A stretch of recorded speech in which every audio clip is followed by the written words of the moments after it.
So one of the key challenges that businesses face when they come to selling is trying to find out who the decision maker is for the service that they sell. It's one of the biggest problems that I know small businesses have.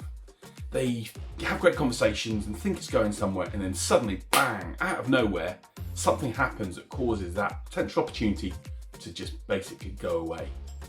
Most of the time it's because they haven't identified the decision maker or the authority in the decision making process that's going to basically sign the deal off. In this video, which I recorded last year, I'm going to share with you a few pointers and ideas and questions that you can ask on how to identify the authority and decision making process when it comes to sales for your small business. Have a watch of it. It's full of some great ideas and things that you can implement that, if you do, are going to make a massive difference to help you win more business as a small business owner. Have a look at the video. Let me know what you think.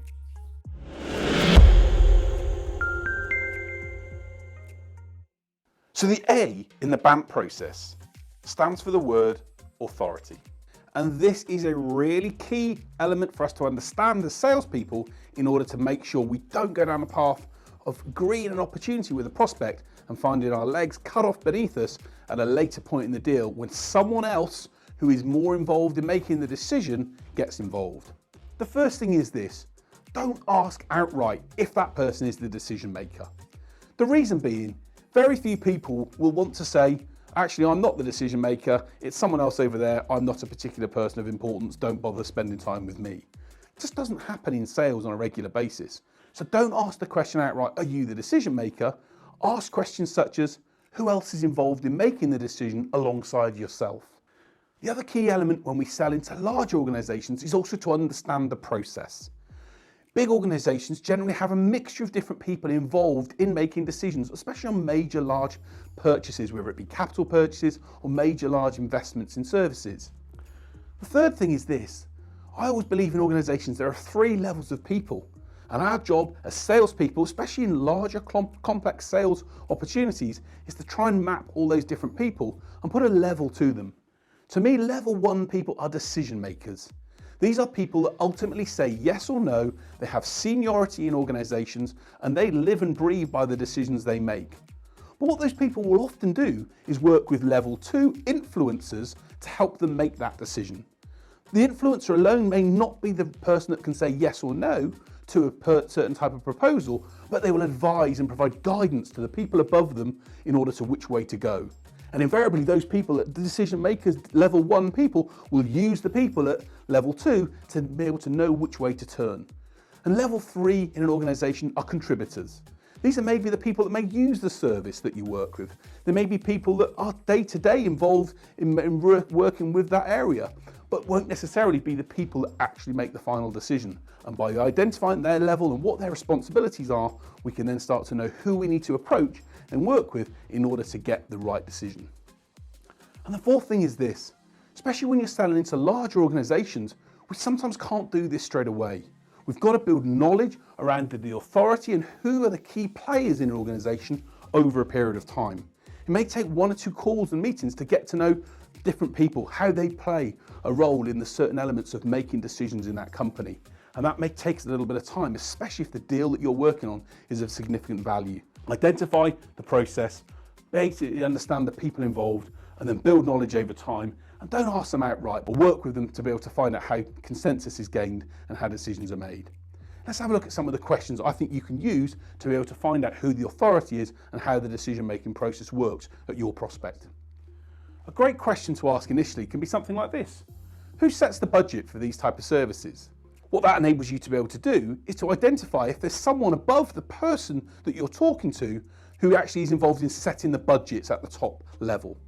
I always encourage salespeople to sell to those people that make budgets, not those that have them. But sometimes we always have to go through a process. And so let's find out who's setting the budget for the services. And if they actually then come back and say it's set by our board, then you can then start to probe and ask a bit more, such as, oh great, tell me more about how they go about making decisions or how they go about setting budgets in this area. Another great question, as I mentioned earlier on, is to ask the question such as, who else is involved in making the decision alongside yourself? That means you can then say to the person involved, who else is involved in making the decision? It gives them the chance to be able to say, I'm involved, but I also run this through person X, consultant Y, whoever else involved. And again, we can then start to probe and say, that's great to hear that. Tell me a bit more about those people and how you use them to make decisions, or how they help you make the right decision. Another great question to ask is this: what does the decision-making process look like at your company? Again, it enables us to be able to ask the what, the who, the questions that are the ones that will get the emotive and engagement responses to find out what's going on. How do they go about making decisions? What does the process look like? Does it go through a board? Does it take one individual? How does it happen? When does it happen? So asking these questions will enable us to get to know what's happening, and more importantly, who is behind that decision-making process, because we want to get them to the yes, and we want to know what we've got to do to be successful. Some of the time, those people that are contributors can cause a few problems in the decision-making process if they find that a particular service or product causes them problems, and then they complain about it to management. So maybe asking a question such as this can be a really great way of them seeing if they need to get involved in the decision process. Which teams will be using the new service, and how do they feel about these plans? What you're really saying is, actually, other people that are going to be using the service, or is there anyone else involved that we're not aware of now that could maybe cause us a problem in terms of this system or service or solution or product being implemented? Another great way of being able to find out who maybe the ultimate authority is, or where there is an ultimate decision, is to ask questions such as this: who in the next 3 to 6 months will ultimately decide if this project's been a success? Once again, we're trying to see if the person we're engaging with needs to go to someone else, a board, whoever else, to be able to find out whether the investment they've made has turned into a good one.